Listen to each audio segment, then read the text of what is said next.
Ingat, ada adab, ada akhlak, itu beda. Awas, hati-hati, ada yang salah paham tentang akhlak. Nggak bisa bedakan apa akhlak, apa adab, itu lain.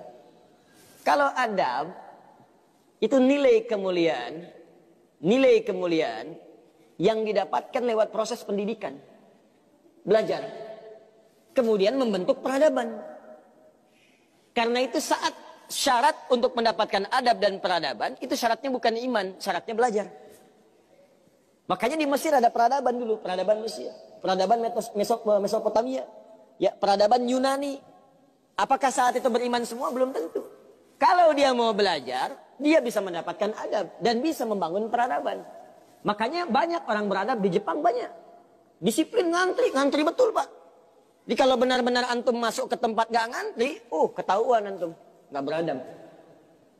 Bahkan untuk naik eskalator pun dibagi. Kanan untuk yang buru-buru, kiri untuk yang stay tinggal. Nggak bisa antum ngobrol kanan kiri itu. Di sebagian eskalator dipersempit cuma satu aja jaraknya, satu orang aja. Ya. Itu adab. Disiplin ada. Selandia Baru bagus-bagus, disiplin. Ya, jujur. Saya kemarin ke Jepang, di Tokyo. Itu mau lewat zebra cross, mau nyebrang. Terus saya lihat teman-teman, ada emas. Emas betulan, bukan Mas Yono, Mas Arif, bukan. Emas betulan, anting gitu ya, anting, emas. Disimpan di satu tempat, di pinggir jalan. Ya, di dekat portal itu. Saya tanya ini kenapa nggak ada yang ngambil? Saya tahu sebetulnya, karena tiap tahun kita kunjungan ke sana, ke masjid kita di sana. Katanya, Masya Allah Ustaz, di sini, kalau ada barang apapun, ditemukan di jalan, tidak ada yang berani ngambil. Kalau dia di jalan tempat orang lewat, akan dipindahkan ke pinggir. Ya, supaya tidak rusak, tidak terkena injakan orang dan sebagainya. Dan mudah orang menemukannya. Jadi kalau dia nyusur kemana, cari ke pinggirnya. Ya, kalau kemungkinan dia bisa nyampaikan, dia cari petugas kepolisian terdekat, dia sampaikan. Supaya dicarikan siapa pemiliknya. Kalau bisa diantarkan. Itu adab namanya. Adab. Jadi kalau Anda ingin mendapatkan adab, ya ukurannya tidak hanya negeri muslim, non-muslim pun bisa mendapatkan itu. Tapi akhlak beda. Akhlak itu nilai kemuliaan yang dihasilkan dari proses ibadah kepada Allah Subhanahu wa Ta'ala. Makanya ada orang beradab tapi belum tentu berakhlak. Nilai kemuliaan yang dihasilkan dari ibadah, dan itu fitrah kehidupan. Makanya kehidupan kita saat diciptakan, ya prosesnya disebut khalaq. Iqra bismi rabbikal ladzi khalaq, proses penciptaannya. Yang menciptakan disebut Khaliq.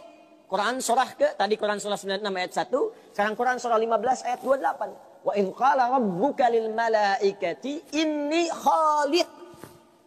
khaliqum basyara. Di proses penciptaannya disebut khalaq, penciptanya disebut Khaliq. Makanya Allah disebut sang Khaliq. Kita makhluk.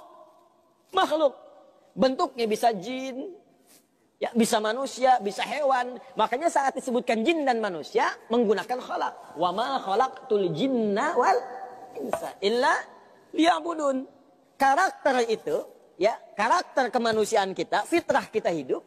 Kalau ingin mulia, maka diharuskan ibadah, liya'budun, ibadah. Supaya apa? Mendapatkan akhlak. Akhlak senapas dengan khuluq. Kalau sudah terkumpul pada diri kita, berubah jadi khuluq. Itu yang disebut surat Al-Qalam. Ketika memuji Nabi SAW. Wa innaka la'ala khuluqin azim. Bagaimana Nabi mendapatkan khuluq? Ibadah. Dengan meningkatkan takwa kepada Allah Subhanahu wa Ta'ala. Makanya diminta kita sholat, diminta kita puasa, baca Al-Quran supaya punya akhlak. Apa diantara akhlak itu nilai kemuliaannya? Maaf, bukan sekedar disiplin, bukan sekedar jujur, lebih tinggi daripada itu. Bagaimana meninggalkan semua yang tidak baik, khamar tidak baik, zina tidak baik. Hati-hati, zina nggak bagus, khamar tak bagus. Siapapun di muka bumi, mohon maaf, sekalipun pelakunya pasti akan menolak zina. Ya, pezina dengan pezina menikah, yang satu selingkuh dengan yang lain, pasti dia akan katakan kamu selingkuh, padahal dia zina juga. Silakan cek, mabuk sama khamar, makanya dalam Islam khamar dilarang. Karena itu ketika Anda sholat, tujuannya apa? Membentuk akhlak.